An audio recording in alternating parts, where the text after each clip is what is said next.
As we all know, the Rapala name has been synonymous for many, many years with timber lures and some of the finest timber lures in the world. They've then gone into plastic injection lures, and in the last few years they've really stepped it up and gone into that really high-tech lure style with some real Japanese sort of patterns.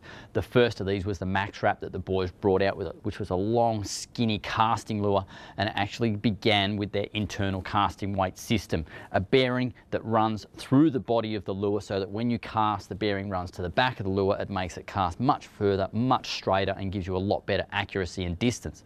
They've now incorporated that into several other lures in the range, a couple of which are going to find favour with a lot of the inland guys, but also estuary fishing.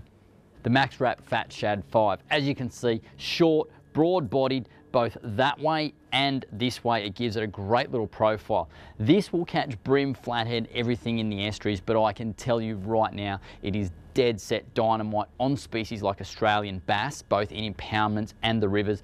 I've used this lure personally in the Northern Territory and caught barra and jacks and finger mark and all sorts of great species on it. It's a great lure because it's small, yet it has that nice profile to it. It's got that deep diving little bib, and even rolling this over sand flats is going to catch you some big brim.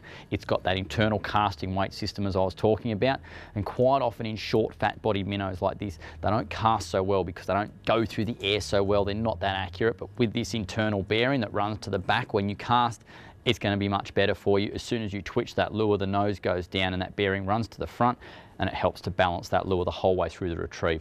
Absolutely dynamite. If you're after a bigger lure, then we step up to the MaxRap Fat Minnow 9. This guy's slightly different, although he has the same principles. Once again, that internal weight system that is going to give you better casting distance and accuracy. But as you can see, this time he's got that longer, slender, traditional baitfish sort of shape, more like the genuine MaxRap that Rapala brought out. He's got that nice deep diving bib, and again I fished this lure and I caught barra with it, and he's absolutely dynamite. It sort of crash dives, gets down, and then you can just twitch it, you can slow roll it, you can do everything. As a trolling lure, it's going to find a lot of favour for a lot of species, but as a casting lure, it is absolutely deadly, and it's going to catch fish all around this country and even around the world. The other thing I really love about this stuff is the colours the guys are getting into. This is called IU, and it's just got this tiny little flake and fleck through it, and while it might not look like as much inside, you get this out in the sunlight and this thing just comes into another world. There's also really bright patterns, but a lot of these natural patterns, you're going to be able to really match the hatch on bait fish everywhere you go.